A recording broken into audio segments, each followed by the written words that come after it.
రాజకీయాల్లో ఉన్నప్పుడు రాజకీయ పార్టీలో పనిచేస్తున్నప్పుడు అవకాశాల కోసమో అవసరాల కోసమో లేదా అప్పుడప్పుడు ఆగ్రహం కొరకో పార్టీలు మారుతూ ఉంటారు. మనం చాలామంది వ్యక్తులను చూసినాం కూడా. ఈరోజు భారతదేశంలో రాజకీయాల్లో ఉన్న 90% వాళ్ళు ముందో తర్వాతో ఇప్పుడో భవిష్యత్తులోనో పార్టీలు మారుతున్నారు. ఇది సర్వసాధారణం. కానీ దీంట్లో ప్రత్యేకత ఏముంటుందంటే, ఎవరి గురించి అయితే మనం ప్రత్యేకంగా మాట్లాడుకోవాలంటే, ఎవరి గురించి అయితే ప్రజలకి మనం తెలియజేయాల్సిన ప్రయత్నం దాంట్లో ఈ పార్టీలు మారే దాంట్లో ప్రత్యేకమైన వ్యక్తులు ఎవరు ఉంటారంటే, ఎవరైతే మోసం చేస్తారు, ఎవరైతే నయవంచన చేస్తారు, ఎవరైతే వెన్నుపోటు పొడుస్తారో వాళ్ళ గురించి పార్టీ మారుతున్నప్పుడు ప్రజలకి చెప్పాల్సిన అవసరం ఎంతైనా ఉంటుంది. మళ్ళొకసారి చెప్తాను, మోసము, దగ, నయవంచన, వెన్నుపోటు, ఈ పదాలు చాలా ఆలోచించే నేను వాడుతున్నాను. ఇవి చేసిన వాళ్ళని ప్రజలకి చెప్పాల్సిన అవసరం ఎంతైనా ఉంటుంది. ఈరోజు నేను ప్రస్తావన చెప్తున్నది, ఈరోజు మీ అందరికీ చెప్పే ప్రయత్నం చేస్తున్నది, మా యొక్క పార్లమెంట్ స్థానానికి బీఆర్ఎస్ పార్టీ నుంచి ఎన్నికై 5 సంవత్సరాలు మా ప్రాంతం నుంచి బీఆర్ఎస్ పార్టీని చేవెళ్ళ ప్రజలను ప్రాధాన్యత వహిస్తున్నటువంటి గౌరవనీయులు ఎంపీ వర్యులు రంజిత్ రెడ్డి గారి గురించి. రంజిత్ రెడ్డి గారి గురించి నేను నిజంగా మీకు చెప్పాలంటే, 5 ఏళ్ల కిందట మా ప్రాంతానికే కాదు రాష్ట్రంలో కూడా ఆయన ఎవరో తెలియని వ్యక్తి, మా ప్రాంతానికి సంబంధం లేని వ్యక్తి. ఆయన కరీంనగర్ అయినా కూడా ఆ రోజు కేసీఆర్ గారు పార్టీకి ఎప్పటి నుంచో ఉన్నాడు, సపోర్ట్గా నిలబడ్డాడని, ఏ ప్రాంతం వారైనా పర్వాలేదు, చేవేళ్ళ పార్టీ గట్టిగా ఉన్నది రంజిత్, నువ్వు పోయి పోటీ చేసి అక్కడ గెలిచి రావాలా, నీలాంటి వాడు నాకు పక్కలు కావాలని కేసీఆర్ గారు అవకాశం ఇవ్వడం, కేసీఆర్ గారిని పార్టీని ఆ రోజు ఆయన చెప్పినారని ఆ రోజున్న పార్టీలో ఉన్న మేమందరం కూడా ఆయనను భుజాల మీద మోసి ఎంపీగా గెలిపించడం జరిగింది. మా ప్రాంతం వాడు కాకపోయినా కూడా మా ప్రాంతం గౌరవించింది, మా పార్టీ గౌరవించింది, మా నాయకత్వం గౌరవించింది. మీరు అనుకోవచ్చు, అరే పార్టీలో చాలామంది వచ్చిండ్రు కదా, చాలామంది అవకాశం ఇచ్చిన దాంట్లో ఈయన ఒకడు అనుకోవచ్చు. ఇంకో విషయం చెప్పాలి, కేసీఆర్ గారు ఎట్లా రంజిత్ రెడ్డి గారిని ఒక నాయకుడిగా తీర్చిదిద్దిండో, ఎట్లయితే రంజిత్ రెడ్డి గారిని ఈ 5 సంవత్సరాలే కాదు, ఆయన నోరారా చాలాసార్లు విన్నాం, కేసీఆర్ గారు నా యొక్క కెరియర్ గ్రోత్లో చాలా ఆయన ఒక పాత్ర ఉన్నదని రంజిత్ రెడ్డి గారు చాలాసార్లు చెప్పడం మనం విన్నాం కూడా. ఆయన తెలంగాణ ప్రాంతానికి పౌల్ట్రీ అసోసియేషన్ ప్రెసిడెంట్గా ఉన్నాడు. ఎవరు చేసిండ్రు ఆయన పౌల్ట్రీ అసోసియేషన్ ప్రెసిడెంట్? తెలంగాణ అసోసియేషన్కి ఒక పౌల్ట్రీ అసోసియేషన్ ఉండాలి తెలంగాణ పౌల్ట్రీ కానీ అసలు దానికి రూపకల్పన చేసిన వాళ్ళు ఎవరు? కేసీఆర్ గారు. దాన్ని తీసుకొచ్చి ప్రెసిడెంట్గా పెట్టింది ఎవరు? కేసీఆర్ గారు. ఈయన సమాజంలో ఒక స్థాయి కల్పించే ఒక స్థానాన్ని తీసుకొచ్చింది ఎవరు? కేసీఆర్ గారు. రంజిత్ రెడ్డి గారు, నేను సీదా మీకు ప్రశ్నలు అడుగుతున్నాను, సీదా మిమ్మల్ని ఉద్దేశించి ఒక జవాబు కోరుతున్నాను. ఈరోజు మీకు ఎవరైతే రాజకీయంగా గుర్తింపు కలిగించినారో, ఎవరైతే మీకు సమాజంలో మీకు అంతో ఎంతో ఒక గుర్తింపు కలిగించినారో, ఆ వ్యక్తి కష్టాల్లో ఉన్నప్పుడు మీరు ఎలా వదిలిపోతారు, ఎలా మీకు మనసు వచ్చిందని అడుగుతున్నాను. కేసీఆర్ గారు ఎన్నికలు ఓడిపోవడం ఒక బాధ అయితే, ఆరోగ్య పరిస్థితి ఇంకో బాధ అయితే, ఎవరు కన్నబిడ్డ అయినా కష్టాల్లో ఉన్నప్పుడు ఎంత రాజకీయాలు ఉన్నా లేకపోయినా మన బిడ్డ ఇంట్లో దెబ్బ తాకితేనే మనం ఒక వారం 10 రోజులు ఆలోచిస్తామే.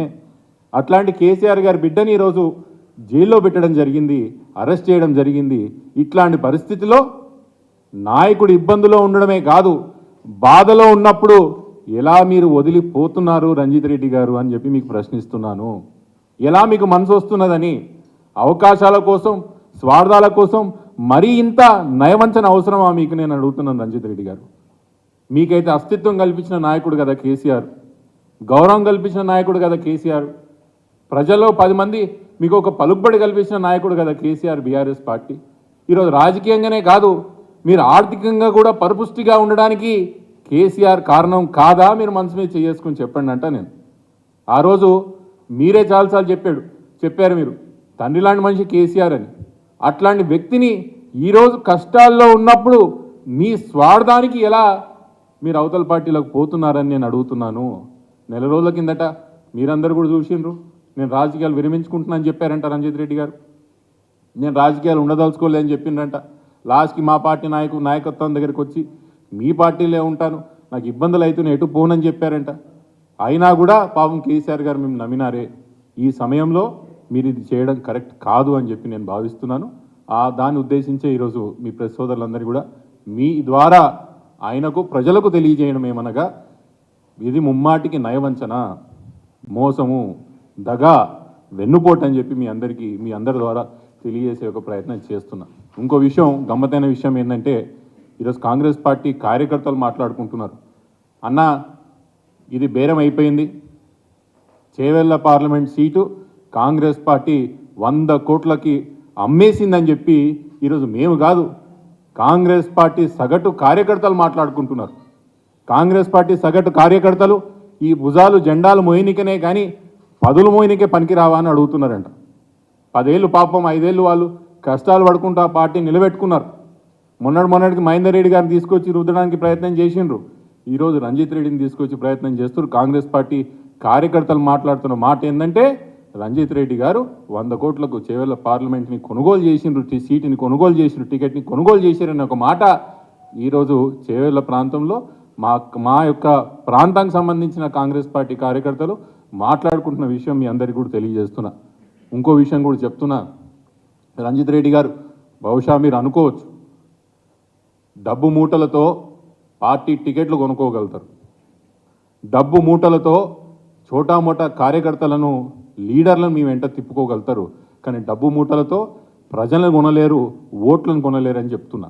మీరు అనుకోవచ్చు బహుశా అధికారం ఉన్న పార్టీ కదా, ఆ రోజు ఎట్లయితే కేసీఆర్ గారు చెప్తే అందరు గెలిపించిండ్రో ఇట్లనే కాంగ్రెస్ పార్టీ కూడా మిమ్మల్ని గెలిపిస్తుంది అనుకుంటున్నారు. కానీ మీరు ఒక విషయం స్పష్టంగా చెప్తున్నాను, చేవెళ్ళ ప్రాంత ప్రజలు ఆషామాషి వాళ్ళు కాదు, మీరు మా ప్రాంతం వారు కారు. అయినా కూడా 5 ఏళ్ళు ఇక్కడ మీకు అనుభవం వచ్చిందేమో అనుకున్నాం, కానీ మిమ్మల్ని చూస్తుంటే నాకు ఆ అనుభవం వచ్చినట్టు కూడా కనిపిస్తలేదు. మా ప్రాంత ప్రజలు స్పష్టంగా నిర్ణయం తీసుకుంటారు. మీలాంటి స్వార్థపరులను ముమ్మాటికి ఓడించి తీరుతారు మా ప్రాంత ప్రజలని మీకు తెలియజేస్తున్నాను. Thank you. ఓకేనా? ఎస్, ఆ రోజు ముందే చెప్పినాను.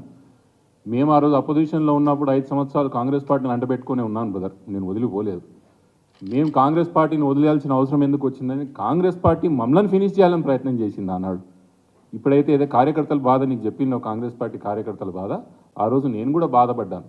పార్టీని మోయడానికి కష్టకాలంలో మేము పనికొస్తాం, కానీ టికెట్లు ఇవ్వడానికి, అవకాశం ఇవ్వడానికి ఆ రోజు మేము కనిపించలేదు కాంగ్రెస్ పార్టీకి. ఆ రోజే అందుకే ఆ నిర్ణయం తీసుకున్నాం. కానీ రంజిత్ రెడ్డి గారి పరిస్థితి మా పరిస్థితి ఒకటి కాదు.